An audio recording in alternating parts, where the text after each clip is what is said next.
Bem-vindos a mais uma edição do programa Mais Cidadania. Hoje vamos continuar a falar da Psicologia Positiva Aplicada, um Master's Degree que funciona no Instituto Superior de Ciências Sociais e Políticas da Universidade de Lisboa. Connosco temos a psicóloga doutora Ana Rocha, a quem eu cumprimento, que fez com sucesso este Executive Masters do ISCSP. Começava por fazer esta pergunta que às vezes pode ser intrigante para algumas pessoas. O que é isto da psicologia positiva? Quais são assim os campos de aplicação? Tem quase todos. A aplicação é a vida, é o desenvolvimento da pessoa até no seu máximo, a aplicação das suas forças, dos seus pontos fortes, o seu desenvolvimento pessoal, o seu funcionamento ótimo das pessoas, das instituições. No fundo, é esse o campo de estudo da psicologia positiva. Até, por exemplo, as jovens com dificuldades escolares, por exemplo? Sim, aplica-se a todas as idades, todas as faixas etárias e a vários tipos de instituições. Há bastante trabalho já da psicologia positiva com jovens, cá em Portugal não tanto, mas começa a haver qualquer coisinha. Mas a nível internacional já há bastante trabalho nessa área, desenvolvimento dos jovens. Pode, por exemplo, ser aplicado em sucesso escolar? Sim, pode ser aplicado no sentido de pegar naquilo que os jovens fazem bem, naquilo que eles têm sucesso. Exatamente. E capitalizar a partir daí, de certo modo, para depois ganharem estratégias, competências para conseguirem sucesso também noutras áreas, eventualmente. E ganhando, no fundo, a autoestima, não é? Sim, que é essencial. Muito bem. O que é que achou deste curso que fez com sucesso, em termos da parte escolar? Adorei. Claro. Adorei muito pelos professores internacionais, porque é muito engraçado uma pessoa ler artigos em inglês ou várias línguas e depois conhecer as pessoas em italiano, pronto, ver pessoas de um bocadinho de todo lado, todas as partes do mundo, todas as pessoas importantes, todas não, mas grande parte das pessoas importantes vieram cá a Portugal ao nosso Master. Eu já agora não resisto a fazer-lhe uma pergunta. A Ana, portanto, vem da Psicologia e agora falamos aqui em Psicologia Positiva Aplicada. Portanto, há uma grande distância? Uma será mais teórica, outra mais prática? Não, podem ser as duas aplicadas. A Psicologia tradicional também é aplicada. A Psicologia tradicional dedicou-se muito mais ao tratar o que estava mal, a doença, a perturbação, o mau funcionamento, mesmo, por exemplo, a nível organizacional. A psicologia positiva está mais interessada em desenvolver o que está bem, ou pôr melhor o que já está bem. Portanto, no fundo, é melhorar, enquanto que o outro é tratar o que está mal.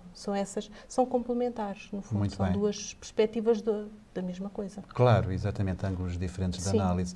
E de intervenção também. Claro, que é sempre necessário. Passávamos agora ao seu trabalho de campo, onde foi aplicar, já que o curso chama-se Psicologia Positiva Aplicada. Conta-nos um pouco qual foi a aplicação. Depois de tudo o que aprendi, não é? O que se viu é que há muita coisa que funciona em termos de desenvolvimento de bem-estar. E a saúde é muito mais do que a ausência de doença, tanto a saúde física como a saúde mental. Tem a ver também com o bem-estar, o funcionamento pleno da pessoa em termos psicológicos, sociais. Claro. E o que estou a fazer, ainda estou a continuar a fazer, já se fez um curso de formação, agora estamos noutro, é em colaboração com a Unidade de Saúde Familiar de Fernão Ferro, que abriu a porta a este projeto e que nos tem apoiado nesse aspecto, desenvolver um curso de formação com utentes que tinham algum, não digo mal-estar psicológico, mas não estavam assim tão bem, tinham algum sofrimento psicológico. E o objetivo é desenvolver o bem-estar com essas pessoas. Eles melhorarem. Sim, a nível de desenvolverem o bem-estar. Estratégias, informações, técnicas, exercícios para desenvolver o bem-estar.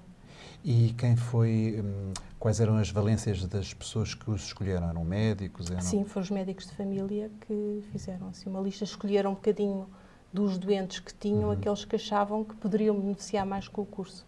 Foi explicado aos médicos, aos enfermeiros, o que era o curso, os conteúdos, o que era esta coisa da psicologia positiva, o que é que nós pretendíamos fazer, ou que nos propunhamos fazer, e eles indicaram aqueles utentes deles que eles achavam que poderiam beneficiar mais.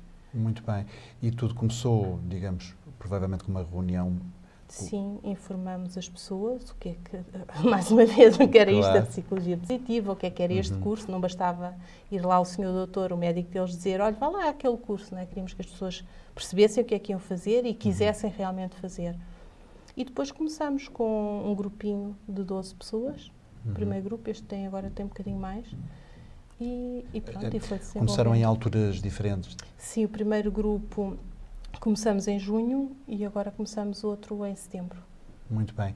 Em relação ao primeiro grupo, já tem assim alguns resultados? Sim, já temos resultados. O grupo decorreu 8 semanas, 1h30 todas as semanas, em que havia reuniões e pronto, formação, no fundo. Uma formação muito ativa, participativa, não é aquela formação de ir ouvir falar de coisas. Apenas. Sim, não. Claro. Era muito ativa, muito sair também na cadeira de vez em quando, de falar, E depois tinham também um TPC, trabalho para crescer, exatamente, que levavam para casa entre as sessões. Sim, não é um trabalho de casa na perspectiva negativa que nós já associamos aos trabalhos de casa. Claro, claro. A ideia de aplicar um bocadinho estas coisas na vida real.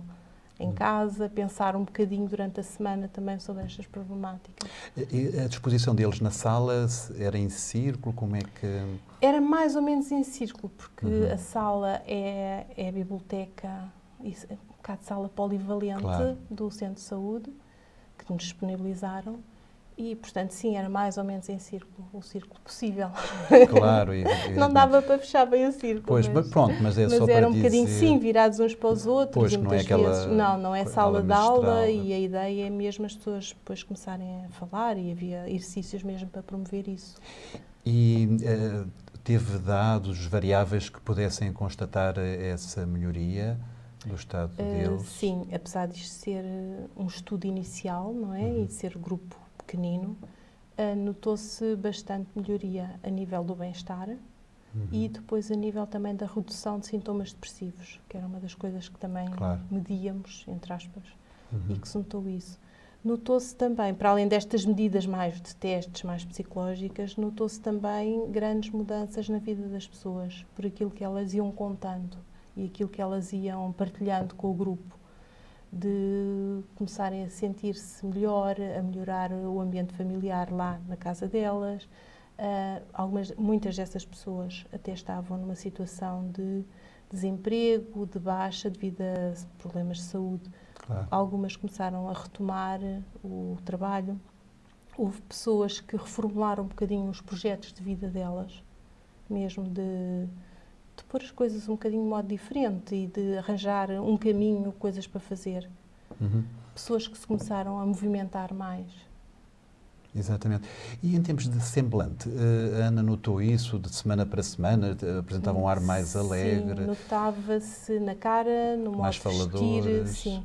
Por exemplo, no primeiro dia do primeiro curso, tínhamos lá uma senhora que quase não só ouvia o que ela dizia. Falava tão baixinho, toda a postura fechada e falava tão baixinho que eu tinha de me aproximar dela para ouvir o que ela dizia, mas assim aproximar, para ouvir o que ela dizia e partilhar com o grupo o que é que ela estava a dizer. Nunca falou alto, mas já conseguia ouvir lá longe, então toda a gente já ouvia. Sem esforço. Por exemplo, há uma senhora que, quando estava a falar com a médica de família dela, ela estava a perguntar, e a não sei quantas veio ao curso, veio, acabou, e ótimo, e não sei o quê. Olha, tenho aqui fotografias. Está a rir. Eu nunca a vi rir e já sou médica dela há anos. Que engraçado. Exatamente. Pronto, então, são estas pequenas coisas que pequenas se conquistas. Mostra, sim, que se mostra que houve alguma mudança nas pessoas. Claro, isso é muito importante. E mesmo a interação entre eles, enquanto grupo, funcionou muito bem. Pronto, isso é uma coisa que não se... A formação é formação, não é? Não se obriga as pessoas a ser amigos ou não. Pois, portanto, muito estimula-se o conhecimento. Mas antes de começar a formação e no final... Quando começaram, acho que quase ninguém... Pois, acho que não se conheciam. Aquilo é uma zona residencial, portanto as pessoas às vezes conhecem-se de vista, mas não eram amigas, nem se conheciam assim especialmente. Houve relações que se criaram ali de apoio mesmo, de pessoas... São situações, algumas das pessoas tinham vidas bastante complicadas, para além de desemprego, umas doenças graves, algumas situações muito complicadas, e houve ali alguma interajuda. Por exemplo, houve um grupo de 3 raparigas mais novas, 30 e qualquer coisa, que se começaram a encontrar também fora e a dar algum apoio. Houve, por exemplo, uma senhora que começou a dizer ao marido para não ir buscar de carro no fim do curso, porque ela queria ir a pé, porque arranjou outra amiga claro, lá do curso, e umas duas aproveitavam para falar. para casa a pé. Pronto, também era verão, agora se calhar com esta... Claro, conversas de mulheres. É. Muito bem. Ana, considera que é possível transpor este caso para outras realidades do país, outros centros de saúde, pessoas com o mesmo problema? Acha que é possível e, digamos, até desejável? A ideia, sim. O estudo ainda está a decorrer. Ainda queremos ver como é que isto funciona. Para já temos sucesso no fim do estudo. Queremos ver se isto funciona a mais longo prazo. E o objetivo seria mesmo que houvesse uma diminuição das consultas, uma diminuição da medicação. Claro. Se isso funcionasse, seria ótimo, não é? No fundo, haver um apoio que ajudasse um bocadinho os médicos noutra área e complementasse um bocadinho aquilo que eles estão a fazer. Portanto, fazia todo sentido isto em todos os centros de saúde, todas as unidades de saúde familiar, não é? Claro. Não, no fundo, como disse no início, a solução para os problemas, ou seja, ver as perspectivas, isso realmente é bastante importante. Ana Rocha, muito obrigado pela sua participação, foi um gosto e desejo-lhe as maiores felicidades nos seus estudos, porque são muito interessantes para o país e para todos nós. Muito obrigado. Muito obrigada. Vamos continuar o nosso programa, desta vez falando do voluntariado. E falando do voluntariado com uma pessoa muito jovem, 22 anos, falo da doutora Rita Casimiro, formada pela Universidade de Bath, considerada em 2011 pelo Sunday Times como a melhor universidade inglesa. A doutora Rita Casimiro faz voluntariado desde os 12 anos, praticamente, e para falar dessa experiência, nada melhor do que ter a Rita Casimiro. Olá, Rita, muito obrigado por ter acedido ao nosso convite. Olá, como é que começou a sua relação com o voluntariado? Antes de mais, queria só esclarecer que eu não sou doutora, mas é formada pela Sou formada, mas ainda não sou doutora. Muito bem. Talvez um dia. Claro. Mas, então, como começou a minha relação? Portanto, eu posso dizer que desde muito cedo que fui incutida pelos meus pais, que são duas pessoas que são muito sensíveis às desigualdades sociais e sempre foram muito ativos, e sempre apoiaram associações, sempre fizeram o seu voluntariado de uma forma ou de outra, e que sempre me mostraram as diferentes realidades que existem. E, por exemplo, a minha mãe, eu lembro-me quando tinha 7 anos, a minha mãe apoiava a SEDEMA, que é uma associação de familiares e amigos de deficientes mentais adultos, e lembro-me de nós irmos às festas da SEDEMA, de andarmos a vender os telhadinhos nos centros comerciais, por exemplo. Portanto, sempre foi algo que era normal. Portanto, sempre foi muito incutido, sim. Exatamente. Isso, aliás, é um exemplo para os pais, que podem fazer exatamente isso com os filhos. Eu acho não é? Que sim. Educar é muito isso. Há quem diga que esta função de voluntariado que traz, digamos, elementos positivos, de bem-estar, de felicidade. Rita sentiu isso desde cedo? Eu acho que sim. Eu sei que sou um bocadinho a clichê, não é? Mas eu acho que é verdade. Ajudar os outros dá-nos uma felicidade, não é? Dá-nos felicidade também, porque quando nós estamos envolvidos num projeto, seja ele qual for, sentimos-nos orgulhosos e sentimos-nos bem quando vemos os resultados. Portanto, quando estamos a fazer voluntariado, em qualquer área, porque existem várias formas de se fazer voluntariado, é muito bom, é muito gratificante sentir que estamos a ajudar alguém, ou que o nosso trabalho está a surtir efeito. E especialmente quando os efeitos são noutras pessoas, com quem nós nos podemos relacionar, não é? Porque temos necessidades semelhantes, é muito bom. Para além de que também aprendemos muito, não é? Com o voluntariado. Sem dúvida. Eu propunha-lhe, eu sei que já exerceu voluntariado em várias instituições, propunha-lhe uma visita guiada, talvez por ordem cronológica. Já falou na primeira, não é? Que teve com a sua mãe. Depois, a seguir, seguiram-se outras experiências. Passar o Natal... Exato, o Natal do Sem-Abrigo. Muito bem. O Natal do Sem-Abrigo foi, pronto, foi então a minha segunda, se considerarmos esse tema, a primeira atividade de voluntariado. O Natal do Sem-Abrigo é uma festa anual organizada pela Comunidade Vida e Paz. Na altura eu tinha 12 anos, a minha professora de piano trabalhava na Comunidade Vida e Paz e foi ela quem me integrou nesta festa, não é? Portanto, eu trabalhava havia várias áreas de participação, pronto, eu estava na parte de distribuição de roupa, organização de roupa, todo aquele trabalho, e participei desde os 12 até aos 16, 17, pronto.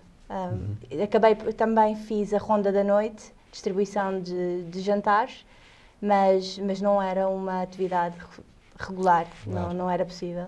Mas depois, quando estava no secundário, dei explicações a crianças com dificuldades financeiras e dificuldades de aprendizagem também. Exatamente. Sim. E o que é que tirou? Foi uma experiência também engraçada, com certeza, não é? E notou melhorias nos resultados escolares?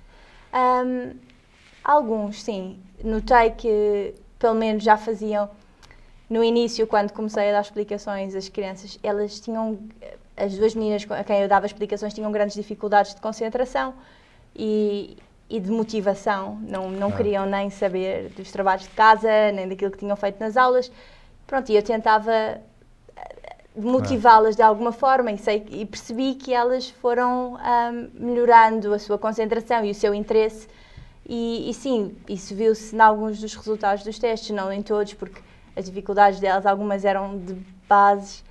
E não foi possível... Mas o facto de terem ao lado uma pessoa com uma idade não muito diferente, talvez possa ter ajudado, não? Eu acho que sim. Isso principalmente porque eu era um bocadinho mais velha, mas era praticamente... Sim, podia ser uma irmã, não é? Diferença. E então existe uma grande relação. Eu acho que isso também ajuda, quando nós, os jovens, ajudamos aqueles que têm uma idade próxima da nossa. Claro, claro. E não há ali uma parte assim tão paternal, digamos assim, não é? Exato. É tal... Exato, eu até às vezes, quando elas estavam cansadas e, não quero, e eu dizia, ok, estás cansada, estás com sono, então vamos correr um bocadinho, pronto. E começávamos a correr assim à volta da mesa para ver se ficávamos mais energéticas. E resultava? Resultava. Elas no início ficavam assim a olhar para mim, tu és maluca. Mas pronto. Não, mas isso talvez seja um bocado cativado pelos afetos, não é? Porque isso aí é uma parte, claro, afetiva, não é? Uma parte humana, não é? Não é aquela parte tecnocrata, diria. Os teus amigos também participam, ou seja, aquele seu núcleo de amigos mais chegado, também participa destas ações do voluntariado, ou digamos assim, o voluntariado entra na sua vida como um mundo à parte? Não, os meus amigos, eu tenho muitos amigos, em especial amigas, que fazem voluntariado e são muito ativos. Por acaso, as minhas ações de voluntariado não têm sido com os meus amigos. Não sei porquê. No início, quando eu comecei, não me lembro de eles também de fazerem assim ações, mas pronto, como eu tinha 12 anos, normalmente as pessoas começam a fazer quando têm 15, 16, não claro. sei. Mas também porque eu envolvi-me em projetos que não sei, tinham mais a ver comigo e não tanto a ver com os meus amigos, provavelmente, não sei. Claro. Mas, muito bem. A seguir ao secundário, seguiu-se Inglaterra, não é? Foi estudar para a Inglaterra, aí continuou o voluntariado. Sim, fui estudar para a Inglaterra e, entretanto, no verão de 2011, estive em Moçambique durante 5 semanas a trabalhar para a Fundação HK, em regime de voluntariado. Lá está, isto foi um voluntariado. Eu estive em África a fazer o voluntariado, mas não é aquele voluntariado tradicional que muita gente pensa, não é? Vou cuidar de crianças num orfanato ou construir uma casa. Não, eu estava a fazer um projeto de avaliação de uma das atividades que a Fundação tinha em processo. Portanto, fui avaliar perceber como é que podíamos fazer com que aquela atividade fosse mais eficiente e os resultados fossem melhores. Pronto, e isso foi muito bom para as pessoas que estavam a beneficiar daquela atividade, claro. Certo? E para mim também, porque tem tudo a ver com o meu percurso académico, com o meu percurso profissional, porque isto é um bocadinho de trabalho de consultoria, que é importante. Claro. E ao mesmo tempo que me interessa. Isto tudo nas suas férias. Exato, nas minhas férias, sim. Claro. E depois tive participei em 2 edições do Flight of Hope, que é uma expedição nesse ano, em 2011 e em 2013. Foi uma coisa até divulgada pela SIC, não é? Exato, sim. No primeiro ano, em 2011, foi pela RTP e no segundo ano pela SIC. Ah, muito bem. Sim. Tivemos uns documentários, que é uma expedição aérea que nós fazemos durante 3 semanas. Portanto, temos o apoio de alguns patrocinadores. Então, nós somos um grupo de 14 pessoas, alguns deles são comandantes da TAP. O mentor do projeto é o Pedro Venâncio e é um comandante da TAP. Foi ele que idealizou e que participou em todas as edições. E o que fazemos é, com a ajuda dos patrocinadores que nos financiam, alugamos alguns aviões daqueles monomotores, daqueles pequeninos, recolhemos ou compramos material escolar, neste caso. O ano passado, há 2 anos foi medicamentos, mas este ano foi material escolar e material desportivo, e distribuímos por aldeias remotas, portanto, de difícil acesso por meios terrestres. Claro. E é o que fazemos. Foi muito bem. Fixe, mas integram-se mesmo socialmente. Eu lembro-me de ver jogarem à bola, por exemplo, e outras atividades assim desse género, não é? Exato, tentamos relacionar-nos, porque uma pessoa não pode só chegar lá e dar vida. Pronto, é um bocadinho o que nós fazemos pela natureza do projeto, mas mesmo quando lá estamos, tentamos falar com as pessoas, falar com as crianças, porque são crianças que estão envolvidas naquele ambiente, não é? Que, pelo facto das aldeias serem tão remotas, raramente veem pessoas de realidades diferentes, não é? Nós aparecemos lá de avião, claro. Aparecemos e somos diferentes. Exato. E com bolas de futebol e com tudo. E é importante para eles e para nós, pronto. É muito divertido, todos nós gostamos. Claro, mudam claramente a vida daquelas pessoas. Já viu imensos casos, com certeza alguns mais dramáticos. Houve assim algum que a marcasse particularmente? Um caso dramático.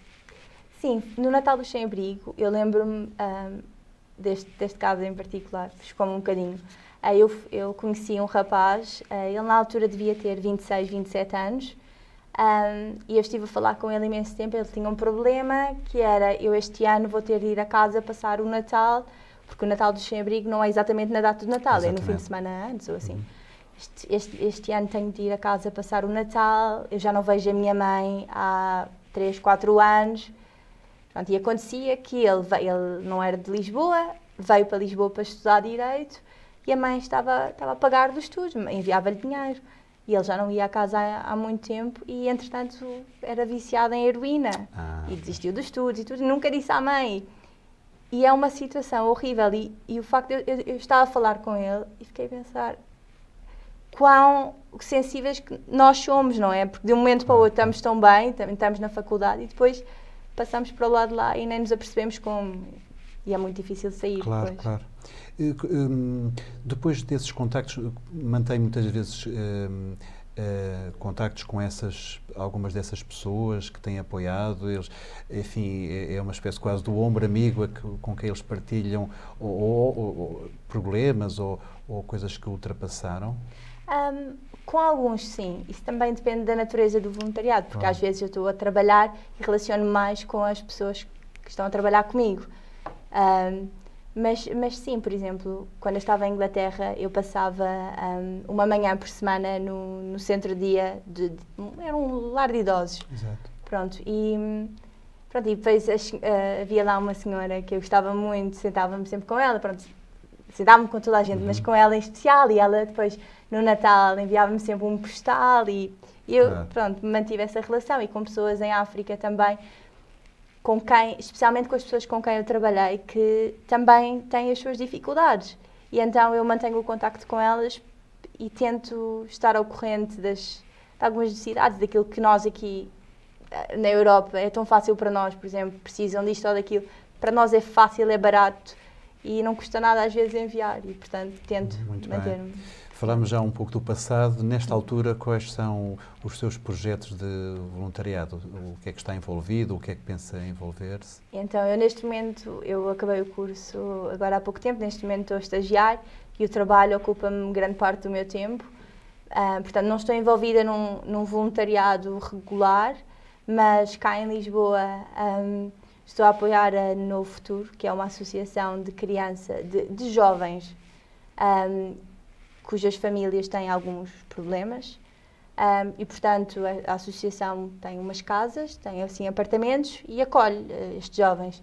E eu tenho apoiado, portanto, uma das casas, passei a passagem de ano com eles e tudo, com a minha mãe também, com o meu padrasto.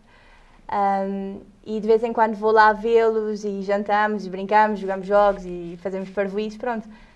E tento manter o contacto com eles, mas de momento é um bocadinho isso. E tentar... estou em contacto com as pessoas do Flight of Hope para ver se podemos, se vamos ou não arrancar com a terceira edição. Não é a terceira, mas é de 2015, porque entretanto houve ok. várias para trás, mas... Muito bem. Estou a ver. E nesses grupos, a presença dos jovens, a Rita é uma exceção ou há muitos jovens envolvidos no voluntariado? Não, há muitos jovens, eu acho que há. Felizmente. E cada vez há mais, eu acho. As pessoas já perceberam que... os jovens, portanto, a minha geração, pelo menos, encara o voluntariado como algo normal e que faz parte. Portanto, é como se fosse... Parte dos nossos tempos livres são feitos a fazer voluntariado e é uma atividade lúdica, praticamente. Exatamente. E gratificante. Toda a gente percebe que é gratificante e que também ganhamos muito e ganhamos bastante com toda essa atividade, não? E acho que eu, por último, enfim, desafiava a deixar uma mensagem precisamente para os jovens. Ok. Portanto, eu posso começar por aquele ponto que falámos há bocado, de ajudar, trazer felicidade, e eu acho que traz isso. É um princípio que é importante, não é? Já que nós fazemos as coisas, mas também temos de receber alguma coisa. É assim, somos assim, não é? Voluntariado pode significar muitas coisas. Existem imensas formas de se ajudar, de se contribuir para a sociedade.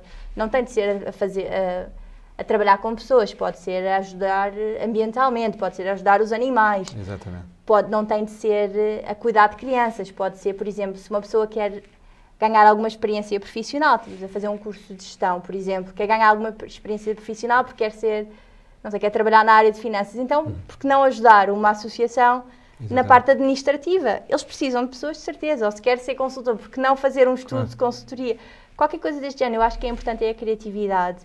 E por isso, acho que um conselho que eu posso dar é que as pessoas sejam criativas. Para além de que existe tanta informação, já não existe aquela desculpa de não conheço associações, não sei o que é que eu posso ajudar, eu queria muito, mas não posso.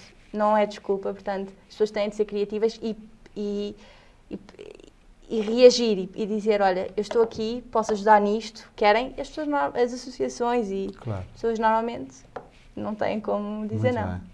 Rita Casimiro, muito obrigado pela sua participação. Obrigada, eu. E fica aqui o desafio para os jovens. Foi mais uma edição do programa Mais Cidadania.